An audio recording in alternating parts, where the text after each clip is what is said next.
Hello, my name is Professor David BISHAI. I'm on the Faculty of Medicine, School of Public Health, where I direct the school.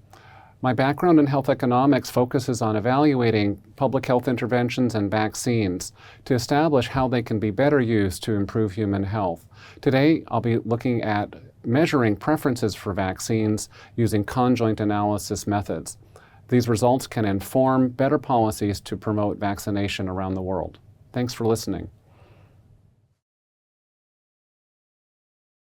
Let me tell you about the outline.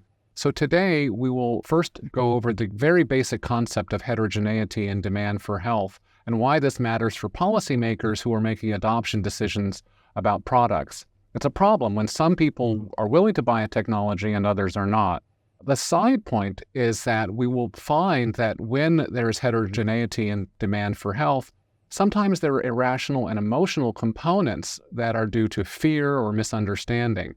Then we'll illustrate these concepts using data from a study I did in France and Germany on the demand for meningococcal vaccine, and we'll cover the background of that study, which is the literature on fear reversals. I'll go over the results and then we'll discuss what we've learned today about heterogeneity in the demand for health and the use of stated preference methods in our research.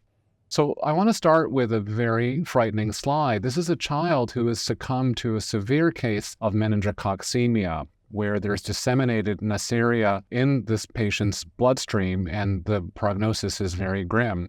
Luckily for this patient, there was a full recovery and she's discharged. However, meningococcal can be much, much more serious. So here's some background on meningitis. It has a very high incidence at the first year of life and another peak of incidence during late adolescence and the early 20s. We found that college dormitory dwellers and military dormitory dwellers are at especially high risk compared to other college students who don't live in shared facilities. Because of this background, there's a need for potential vaccinations that might protect these high-risk groups. So in the early 1990s, military recruits were vaccinated, but college students were not vaccinated.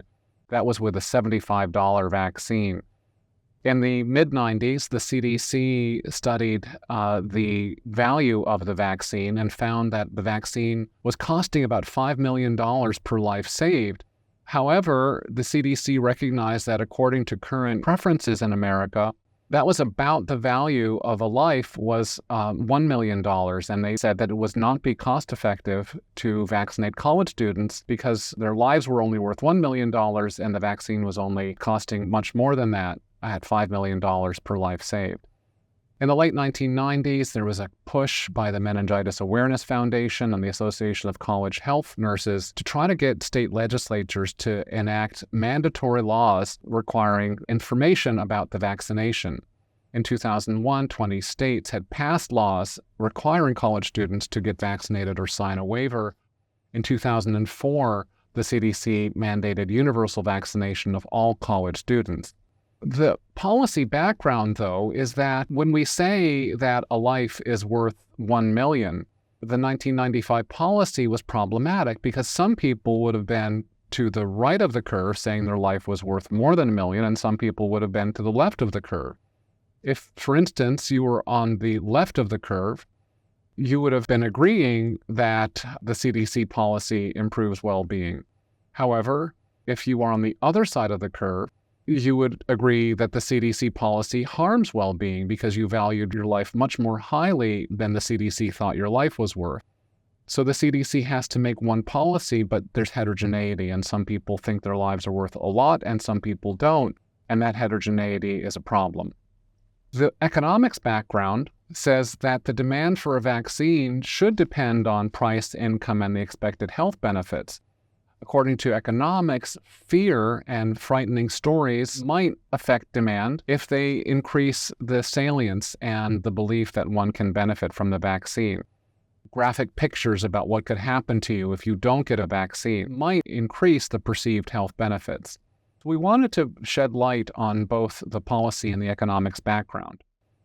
Our study design was called a conjoint study. It had 3 steps. The first step was to offer vignettes and information to parents in France and Germany. Half the parents got a very graphical presentation that might increase anxiety.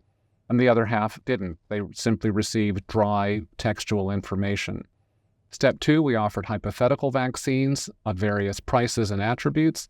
And step 3, we analyzed the demand of the parents to test the hypothesis that the graphical presentation would increase their demand for the vaccine.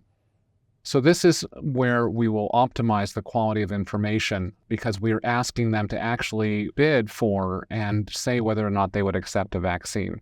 The study design was a randomized treatment where they received a 10-minute video clip from NBC showing a beautiful girl who succumbs to meningococcal and requires amputation. We had a total of 115 patients in France and 114 in Germany. So you can see the study design in this tree diagram. The 115 French patients were split between 58 who got a video and 57 who only got the oral presentation with no video. Similar split in Germany, where there was a 50-50 split of the treatments.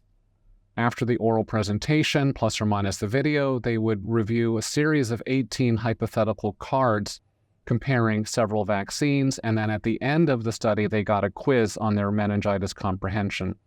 Let me show you a copy of the type of survey they would see.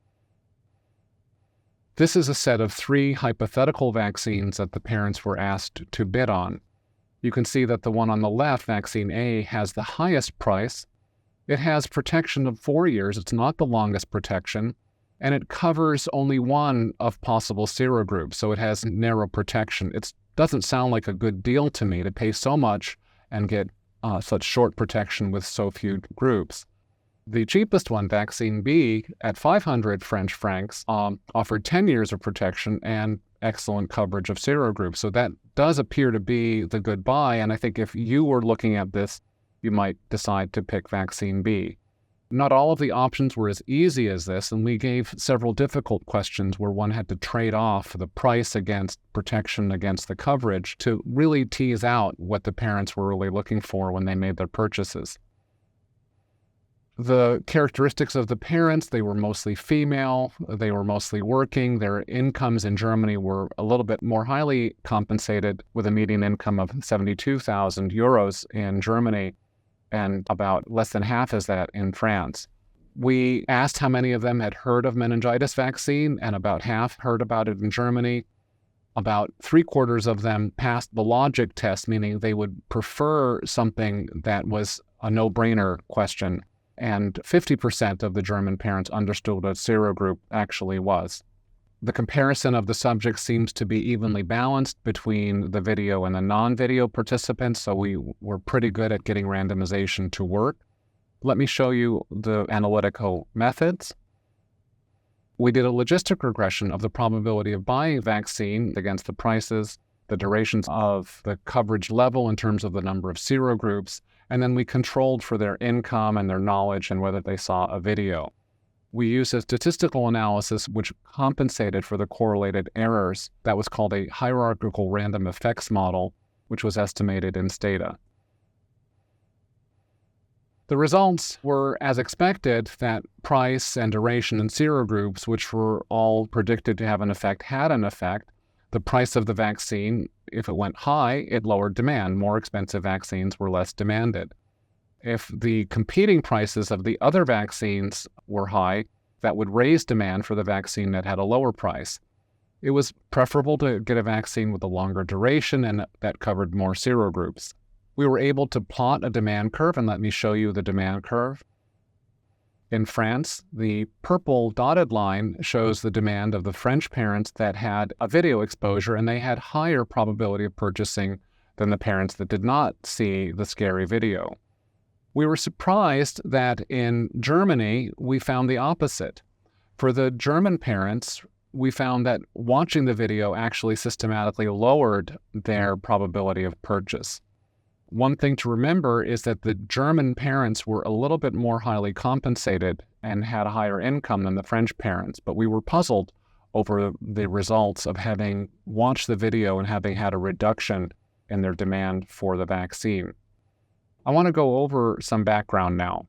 There's a literature on fear-based marketing. Some people would believe that there's a very effective way to sell products by selling them on fear. So if you were producing protection against burglary, burglar alarm, or theft protection devices for a vehicle, or insurance or deodorant, it can be often a strategy used by marketing companies to scare people.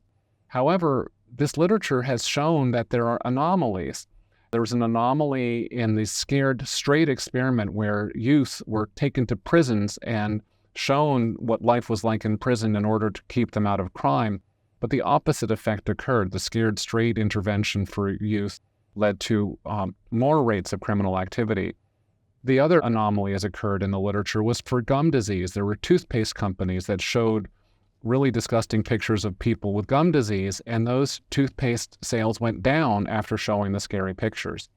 So part of what can be happening psychologically is shown as follows. There is something called the affect heuristic, which is a way we make decisions based on how we feel about things. The human brain has two parallel systems working at the same time. We have our higher brain, which is in the cortex, and then we have this older reptilian brain, which runs the affect and the limbic system. The limbic brain can imprint stimuli with attractive and aversive memories. It can create an emotional reaction to triggers and associate bad emotions with the toothpaste that was tied to the gum disease. We don't always view data with our cortex, which would only look at facts. And sometimes by using our older limbic brain, we tie negative emotions to facts that should make us rationally prefer items. So this has led to an explanation for why there are these things called fear reversals. In a fear reversal, the market might cause the brain to develop a negative emotional attachment to the product that you're selling. And that negative emotion can lead to lower demand for a product. So what I believe was happening with our data was that there was a fear reversal. I believe that in France, the video did yield a small increase in the probability of purchase that was not significant. I think that in Germany, what we were finding is these higher income individuals were less responsive to the price and more responsive to the emotional triggers by seeing the vaccine related to a very graphic image of negativity. It may have lowered their overall demand. Now remember, these are small samples. We can't generalize to whole countries. I want to go back over our driving issue of the policy dilemma as we wrap up the lecture. The policy dilemma found that there were heterogeneity in demand. The point at which the probability of purchase was 50% in the French subjects was 80 euros, which would be consistent with valuing a statistical life at 5 million euros. Half of the parents valued their children's lives at more than 5.2 million, and half valued their children's life at less. In Germany, we have the same, that half of the parents valued their child's life at less than 3.3 million, and half valued it at higher. And now the policymaker has a dilemma. Should they adopt a meningitis vaccine at its current pricing, even though it would be valued by only half the parents and not all of them? Because this is public money that has to be used, it's very difficult to decide. Unfortunately, I don't have an answer that should be put into the table because I don't live in France and I don't live in Germany. If I were a voter in one of those countries, my opinion might matter on how to solve this problem. In general, as a discussion question, we should ask ourselves, how should a policymaker proceed when acting on behalf of parents when half value the product highly and half do not? The second discussion question raised by this research is, should public health planners routinely appeal to fear to persuade people to get a vaccine or to take health behaviors? And our data suggests that we should not rush into fear-based marketing for vaccines and health products.